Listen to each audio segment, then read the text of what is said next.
Crazy is that? Okay, welcome everyone. Let's begin. Let's get started. So, we're here because we're talking about the fact that we're doing the right things. We feel like we're doing all the right things. We're eating well, we're exercising, but we're just not getting the results we deserve. So, what is going on? It can be so frustrating and actually really disheartening and very, very demotivating when things like this happen. So, we need to figure out what it is and how we can move forwards from here. And just a very quick intro, if you don't know who I am, I'm Lorna. Hey, I help really, really busy women who are very time poor and feel fabulous in themselves again. So they're not having to second guess their food. They're not having to work out, a workout program. I actually do that for everybody. And I'll show you the timetable where I actually work it out for everyone. So all you have to do is literally show up. So this session is for if you are feeling really, really stuck. So you feel like you're trying hard, or you feel like you've tried loads of different things and you're just not able to move forwards. And you're fed up of just trying to, tick all the boxes and just nothing really seems to be working. And you just want clarity and not confusion, because I think there is so much information out there. It's like information overwhelm. Should I be taking collagen supplements? Should I be worrying about my cortisol levels? Should I be thinking about having creatine? Do I need protein powder? There's so much information and a lot of misinformation out there as well. So I just want to provide you with clarity and not any confusion, which is what I'm all about. I'm going to stick to the facts. So this is what we're going to learn today. Well, in fact, I'll quickly go through it. So if you feel like you're eating healthy, what's going on? Hidden calorie traps, the Monday to Thursday angel, weekend devil, why it happens, and if your workout is actually working, sedentary day syndrome, and what actually works. So there's a real quick zoom through of what we're actually going to go through today. And this is what you won't get. I am not here to shame or guilt anyone, and never ever do that. I really, really strongly believe that we should be working with our minds and bodies to move forwards. When you become your own best cheerleader, that's when you actually see results and you feel happier in yourself too. I'm not here to give you extreme diets or rules because they don't work. In fact, the quick fixes are actually the long fixes, because what ends up happening is we do a quick fix, lose maybe a substantial amount of weight, start eating quote unquote normally again, and bang it back on, and then look for the next thing and the next thing and the next thing, because it's just not sustainable. So anyway, yeah, they don't work. Bit of a tangent. I'm not going to give you any boring science, and I'm also not going to say, yeah, just eat less and move more, because there's more to it than that. We know there's a little bit more to it than that. So firstly, you feel like you're eating healthily. So maybe you're going out, you're ordering a salad, maybe you're chopping up some avocados, you're snacking on some nuts and some seeds, maybe you're having a bowl of granola for breakfast instead of, sugary cereals. Now, healthy doesn't always mean fat loss friendly. And we do have to be careful of portion sizes with healthy foods as well. We can actually have too much of a good thing. So for example, I've just given some examples here, but there are so many that I could give. Avocados are so good for you. They're really high in monounsaturated fats. They're absolutely brilliant and great for the skin. But chopping a whole avocado up on your salad is going to be adding a heck of a lot of calories, probably 300 plus. And, that might take you over your maintenance for the day into a surplus. Nuts and seeds, they're very calorie dense. Again, extremely good for you, and I would not avoid them, but we need to be making sure that we are portioning them. And this is one that gets me, because I am a sucker for granola. Anyone else? Have you seen the actual portion of granola? Like 30 grams of granola is like it's not even worth bothering with. It's like a sprinkle. It's like a tablespoon worth. Yet what we think is when we have a bowl of cereal, well, we'll fill up a bowl of cereal, right? We'll fill up a bowl of cereal with granola, and we're basically making ourselves a huge bowl of something that is very calorie dense and sometimes really, really high in sugar as well.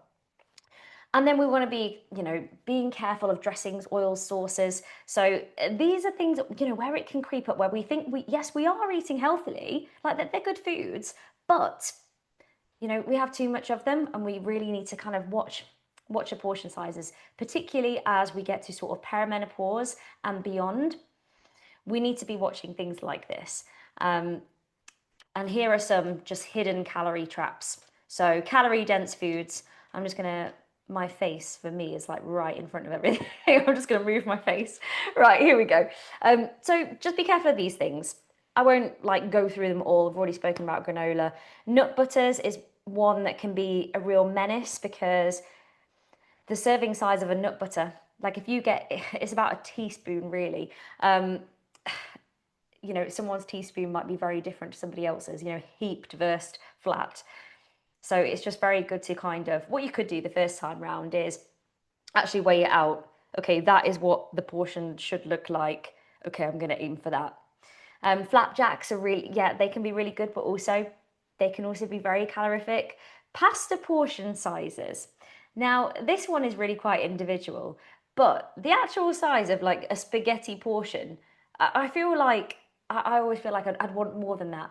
But we have to be mindful that, you know, we need to be thinking about the portion sizes of these foods. So there's just a few things to watch out for. A lot of snacks that claim that they are natural as well tend to be high in calories, and sometimes, you know, are actually stuffed with a load of not so great stuff as well.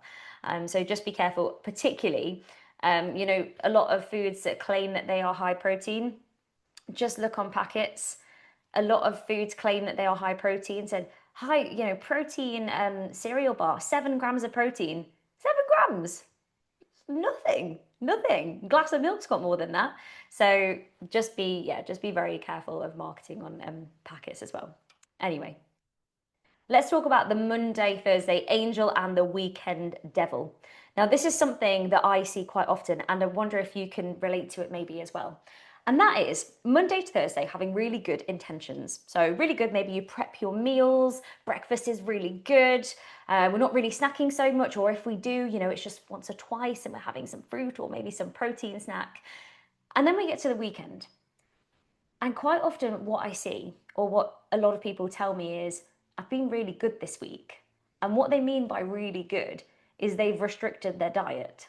So they've not allowed certain foods, or they've really cut back on the quantity of food. So they've been in this huge deficit. Get to Friday and willpower is like this. Energy levels are like this, and they're feeling exhausted and actually feeling like they've done really well, so deserve a treat. And this is where we can really kind of undo everything. And one wine becomes 5, and then becomes the takeaway and the chocolate on the sofa.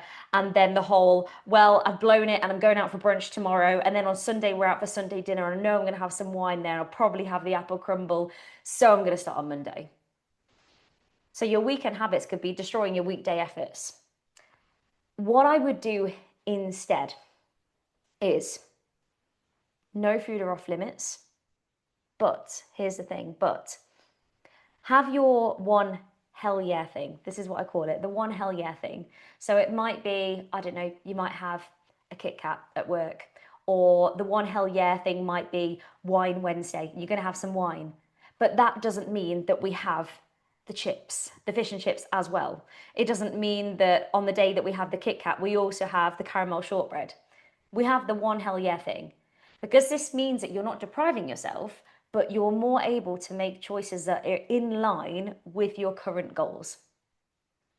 And this is kind of what I was talking about in the Q&A today. You know, we can make any choices we like, as long as we are willing to deal with the consequences of our choices. Like, can we look at ourselves in the mirror at the end of the week and be like, yeah, I gave it my best shot? And that doesn't mean we need to be perfect either. And that's kind of where this one hell yeah thing comes in. And this doesn't have to be for everyone. This is kind of if you're on a fat loss journey and you feel like you're a little bit stuck. Well, how many hell yeah things are we having? Can we stick to the one? And another thing, if you struggle with this kind of thing, I didn't mention this today, but this is a really good tip. The law of diminishing returns.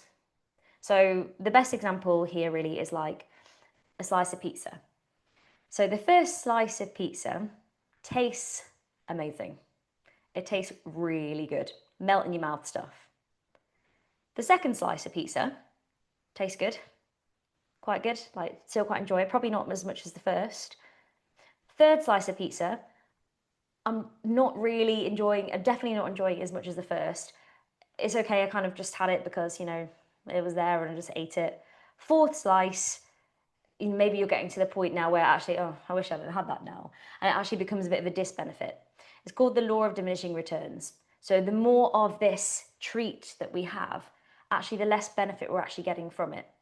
And that can be a really helpful mindset to have, if you feel like you struggle with this kind of thing. So there we have it, the Monday, Thursday angel and the weekend devil.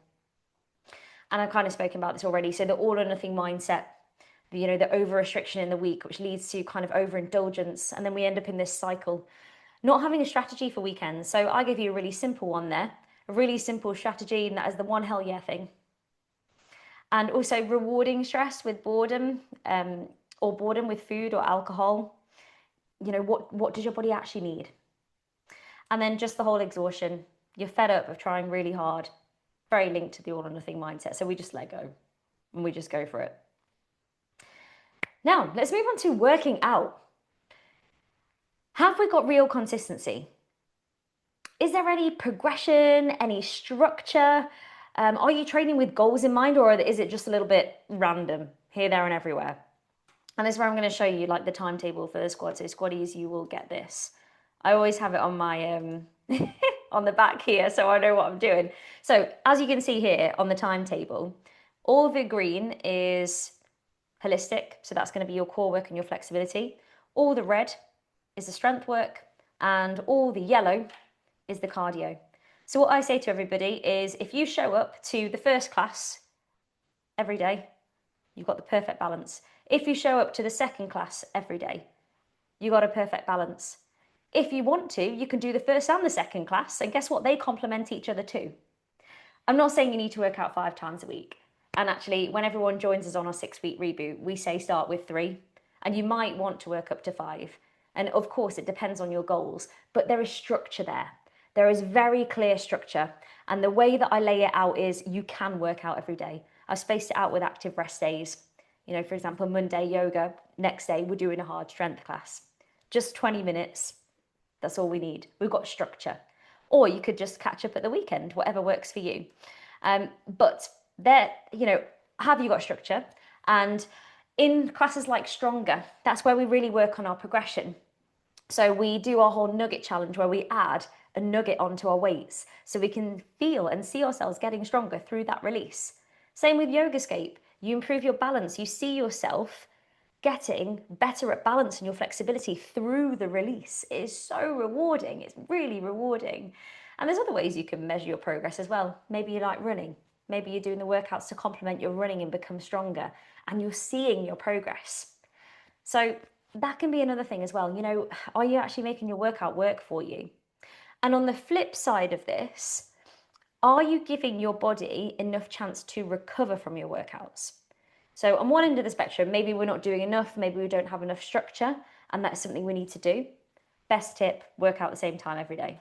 First thing in the morning, just do it, because then it's done. You don't have to think about it, and it feels really good. Most energizing way to start your day. But if that's not possible, find a time that works for you and do it. Or have that structure and be flexible with the structure, but you know what you're going to do for that week. Anyway, the other end of the spectrum would be if you're working out every day, or you're not allowing your body adequate recovery, and you've become a hamster on a wheel. So we're constantly spinning our wheels, thinking, well, if I do another cardio workout, then, I'll burn some more. And if I put in another workout, then it's better. Not necessarily. The workouts create the stimulus on the muscle. So we need the workouts in order to get stronger, to get fitter. But they recover outside the workout. So if you're not giving our body enough chance to recover, we won't see results because our body hasn't been able to repair. So we create little micro tears and they need to repair themselves again. And sometimes you feel a bit achy after a workout, is that DOMS, delayed onset muscle soreness, that you're feeling. So it might be a case of evaluating, and this can change depending on what chapter of life we're in, what season of life we're in. If we're going through a really stressful period right now, maybe our body isn't responding and adapting as well. So maybe we just need to change the workouts or pull back a little bit. So it just depends. 2 ends of the spectrum there. Finding the balance that's right for you in this chapter and this season of your life. Oh, sedentary day syndrome. So doing a 30-minute workout or a 20-minute workout does not equal having an active day. If you're sat down all day and you're not getting any steps in. So it's really important to actually see what we're doing. So you might have a job where you are on your feet all day, but you're not necessarily moving around so much. We're kind of in a spot. So we're on our feet, but we're not really getting any NEAT in, which is your non-exercise activity thermogenesis, aka everything we do outside of a formal workout. We might not be actually moving enough. So yeah, we go and do a 20-minute workout, but the rest of the day, we're sedentary. Now, if you've been following me for a while, you'll know what I'm going to say with steps. And that is we need to be hitting 7,500 plus on average to be deemed beneficial for our health, for our long-term health. And that is over the course of a week. So if you've got a really sedentary job and actually all you can fit in is a 20-minute workout during the week and maybe, not that many steps here, there during the day, make up for it at the weekend. Pull your average up so it's 7,500 over the week. It's so important for your overall health and well-being to do that. And if you're at a stage at the moment where you're like, oh my gosh, Lorna, I get like 4,000 steps a day. Don't worry. See where you're at right now, and let's see if we can improve that. Let's see if we can increase that by 20% for the next 2 weeks. I'm actually doing this with someone now, and I'm so proud of them because they're now hitting over 7,000 steps and they're doing it. They didn't think they'd be able to, they're doing it. So this is what you need to do, 20% at a time. Don't focus on the whole staircase, just focus on that one step in front. So let's get that up. And NEAT is all the movement you do outside your workout. So it's your steps. It is walking to the co-op and back. It is kind of what I'm doing now, like throwing my arms around without really realizing. I'm moving my body without really thinking about it. It's not a workout, it's just how I move. It's doing the washing. It's going up and down the stairs. It's, forgetting you left something in your handbag and going and grabbing it. That's your NEAT. So it's just about daily life movement. So it's really important to, yes, move smart and maybe move more actually. And so see where you're at.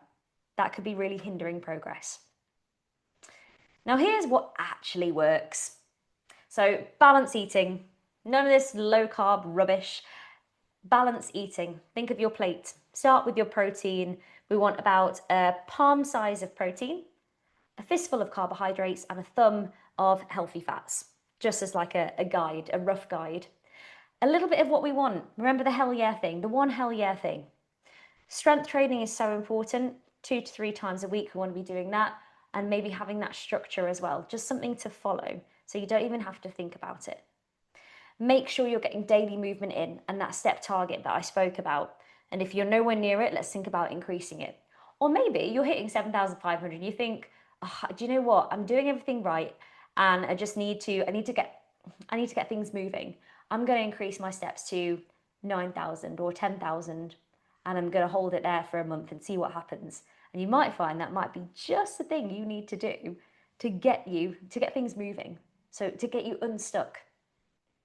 Recovery, sleep and stress really matter as well.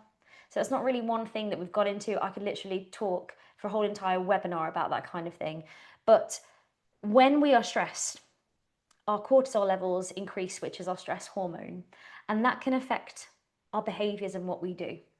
So when we feel stressed and we are in fight or flight mode, I don't know about you, but I want to make probably not as good choices with food. It's kind of like we're in fight or flight mode and maybe we just grab something, we grab a snack, we're not really thinking about it.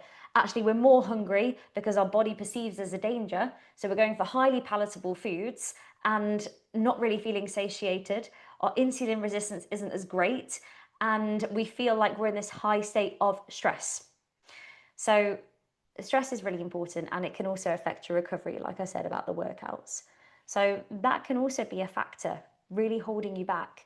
And cortisol has been linked to, it's not 100% scientifically proven, but it's been linked to storing more belly fat around the tummy as well.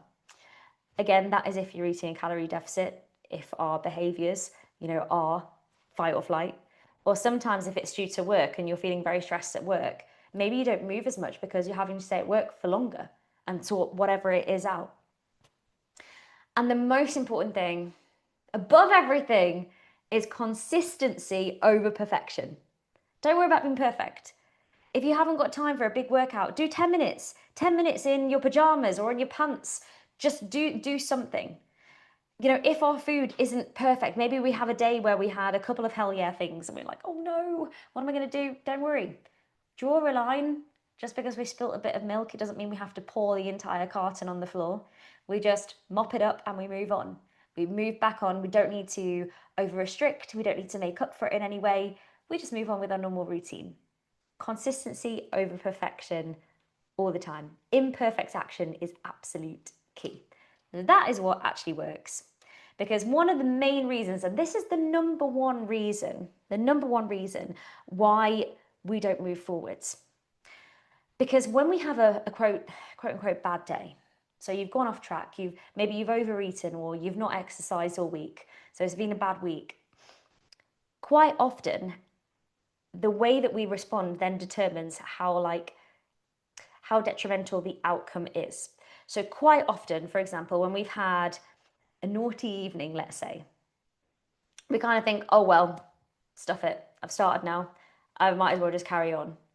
And then we continue to have the biscuits. And the next day, we're getting sugar crashes. We feel really low. Our energy is rubbish. So we're grabbing the highly palatable foods again.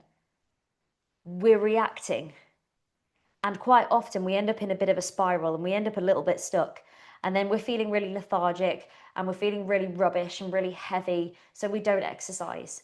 And then because we don't exercise, we don't have any energy. And then we're looking for foods, again, to give us that quick energy fix. And it's a downward spiral. As opposed to being like, okay, I've had one bad day, so what? Cross it off. Tomorrow morning, I'm going to get up and have my porridge as normal. And I'm going to move my body to make myself feel good. And that is how we actually progress. Just drawing a line and moving on. But so many people don't. So many people let it carry on into the next day and the next day and the next day. But we just got to draw that line there and then. Even on the same day, just draw that line. Okay, so if you need help putting this into action, we run our 6-week reboot and I will give you a structure to follow so all squaddies will know this. We'll focus on strength, smart eating, accountability. So you'll be accountable to me. I'll be checking in with you every week and I'm not going to give you a silly extreme diet. There's no 90-minute workouts. It's just things that are going to be very effective and fit into your lifestyle. And I've designed this to work with, well, for busy women because, well, it's my speciality. Being a very busy woman myself, I know how difficult it is to fit that you time in. I know how important it is. And I know that all we really want is just to look and feel good in ourselves. So I totally get it. I completely and utterly get it. So that's what our 6-week reboot is all about. And it's all about putting it into a structure that is easy to follow and is not overwhelming. So there's, there's a little roadmap for me in a car. And this is so if you're looking at joining us and doing the reboot, if you're ready to break the all or nothing cycle, you want a simple plan that you can actually stick to. You want to feel good in your clothes again. You want to go into summer and be like, yeah, I'm going to get that dress out. Yeah, I am. And you want support and guidance, not any pressure, not any unnecessary pressure, but support and guidance and someone to tell you how it is and what to do and to help you get there. And if you want to see real results from real women, that's meant to come up with a little Trustpilot thing, but we've got a Trustpilot thing. We've got a Trustpilot account. So if you just type in Lorna Marie Fitness, I'm kind of on everything. Just go on a Trustpilot. There's some really lovely reviews on there as well. So team, I want you to know that you're not broken. Nobody is broken. You're just stuck in the wrong strategy. You know, if something's not working, time to change it right. And you can absolutely feel amazing in yourself again. You just need a plan and one that actually works. So, questions, please. Your action points from here are join the 6-week reboot if you haven't already, and I'll be giving you an exclusive invite soon. So do check your inbox. I'm going to send it with the replay for this. And also, any questions, please, gang. I'm going to come out of I'm going to come out of this now so I can answer your questions. Okay, escape.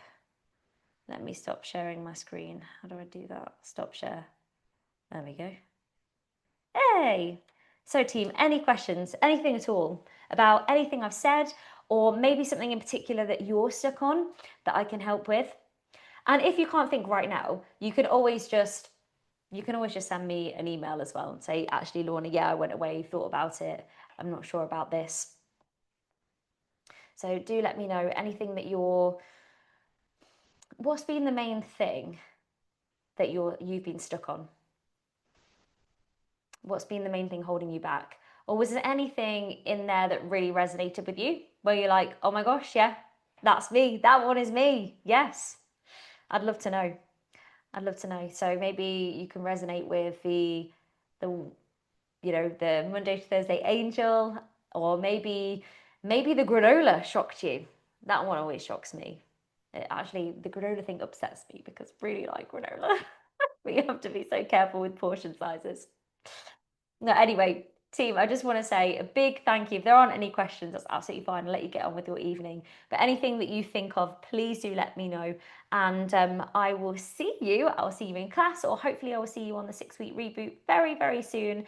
And I really hope you enjoyed that. Did you find that useful? Just give me a little thumbs up if you did. I'm taking my thumb off the screen there. Give me a little thumbs up if you found that useful, or even gave you some food for thought, or something that you might need to look at yourself. I got 2 messages. Hey, I can resonate with all the foods on the first slide and eating too much. So, Vicky, like a portion size thing, yeah? So, just having a relook at all portion sizes. And sometimes, and this is what I always say, the best thing to do is take your normal, whatever you would have for your normal portion size. And if you feel stuck, reduce it by 20%. So, whatever you would normally have, just reduce it by 20%. And it is a lot of those foods can really catch us out because yes, they're healthy, but we can have too much of a healthy thing too. So dead interesting. I think for me, Lorna, I'm trying to reducing other things. So my meal portion sizes worked by using a smaller paper bowl. Yep. Things like peanut butter, though, that's not measured. So I'll try that type of thing. Yes, peanut butter. Oh my gosh. So peanut butter is it's a naughty one, that one. No, it's not naughty, but peanut butter itself is naughty because this is what peanut butter does. A teaspoon, like literally, if you have a heaped one, it could be like 200 calories, whereas a flat one might be 100. So you could just be adding, literally hundreds without realizing, particularly if you're having, a couple of pieces of toast with it on. So yeah, definitely do measure that out, because it could be just the thing that is like stopping you from, if weight loss is your goal, stopping you from losing weight. It might keep you and hold you in that maintenance, for example. So definitely, yes. Oh, I needed a wee pep talk. Definitely a weekend devil. Oh, Karen, I'm glad the pep talk helped. I really, really am. And do you know what? It's so common. But I would just say, just make sure that you're not over restricting anything in the week. And when you go into the weekend, have a bit of a plan ahead. And say, if you know that on Saturday evening you're going out for a meal, okay, well, Saturday daytime, let's make sure we're having really balanced, nourishing meals. Maybe, not as many snacks, or if you tend to be a bit of a picker in the day or whatever, just, because you're going out for that meal, and have the one hell yeah thing when you're there. It can just be a useful thing. I'm also going to track my steps. I've never done that, and I think it might be, yes, definitely. Oh, do you know what? It's so handy to know where you are with your steps, just to even know, like, if you're deemed as active. And you might find that actually what you're doing at the moment is perfectly fine, and that's great, but you might want to increase it. Or you might find that actually maybe you're not hitting the requirements, and you think, oh, okay, well, I'm glad I did that. I think it's always handy to know, and always handy to maybe track for a little while. And if you do find yourself getting stuck, well, what about we just increase them by 20%? Unless you're like already doing, I don't know, 15, 20,000, then maybe maybe your steps are already good enough. Brilliant advice. I have a structure to work to. Consistency is my downfall. So, Vicky, what I would say then is, let's think about, how can we get consistency? So how can we make sure that we show up for us? How can we make sure that we do our workouts? And it might mean getting up 15 minutes earlier and making sure that Monday to Friday we do a workout. And as soon as you do that, it becomes part of your routine. And once it's part of your routine, it becomes a habit. And then once it's a habit, it becomes part of your identity and something you just do. So 6 weeks down the line, you'll be just getting up to do your workout because it's what you do. We get up, we have breakfast, we brush our teeth, we get up, we do our workout. It's part of us, and that's when you've really cracked it. But in order to do that in the first place, we just have to do it. And I would say, we just have to. This is what I tell myself: put on my big girl panties and just go. And 9 times out of 10, once you've done the warm up, you're absolutely fine. And James Clear, he has this analogy or story or whatever it is, where he says, for example, with going on a run, don't feel like going on a run? Okay, get changed, put your trainers on and stand outside. 9.9 times out of 10, then we end up going on a run. And actually, it's just the thought of it. There's nothing wrong with doing it itself. It's just the thought of doing it. So just reduce those barriers, get your workout clothes ready, get all your stuff ready out. If you prefer to work out in the evening, come home, put your stuff on, get your kit on. So then you've got to do your workout. You're just reducing the barriers so that you can become more consistent as well. And also remind yourself how good it feels, because it feels so good. Oh, Vicky, thank you. I'm really, really pleased it helped. Really helpful information. Oh, you're so welcome. Thank you. I'm also chanting to Rory while I'm constantly walking around the house. I really should be size 8, Rory. Do you know what? It just takes little tweaks. That's all it takes. So what I would say to you all from today is go away from today and make 2 tweaks. That might mean I'm going to increase my step count by 20% for the next 2 weeks. And I am going to start weighing out my peanut butter. 2 tweaks. Or it might be I'm going to look at my portion sizes at breakfast. Or it might be I'm going to commit to doing the workouts this week. I'm going to write it down. Just maximum 2 tweaks. Whatever that is for you. Or it might be that Lorna said do 2 to 3 strength workouts. And I know that I'm only doing 1 at the moment. So I'm going to add 1 in this week. So then you're actually going away from this webinar, yes, feeling fired up, but actually going to take action as well. So have a little think about what your 2 tweaks are based on everything that we talked about tonight.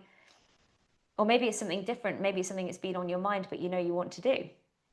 Maybe it's even something so simple as like having more water. So 2 tweaks from tonight.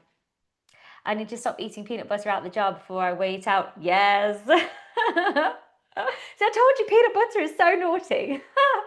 I know, I love it as well. I absolutely love peanut butter. And then we kind of tell ourselves because, that's the bit that doesn't really count because, we're not tracking that bit where of course it does, doesn't it? So I know how you feel. I know, I totally get it. But no, it does. It does count. So maybe what we do is we say, right, this is the bit that I'm having, put it away, and then the rest just goes away. So then we don't have to, if it's there, it's tempting, isn't it? So it's out of sight, out of mind, weigh out what you're going to have. That's it, done. And we're done. Then we close the kitchen then.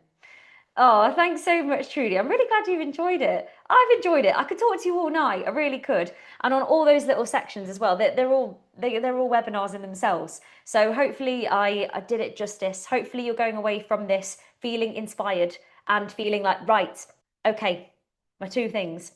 Me too, Vicky, and Nutella. That should be my tweak. Hey, there you go. There you go. And again, it's not about cutting stuff out, is it? It's about being sensible with it. Being sensible with it. That's all it is. Anyway, I just want to say thank you ever so much for joining me, and I hope you enjoy the rest of your evening. Have a nice restful evening, and let's go take action. Let's go do it. Well done, everyone. See you later.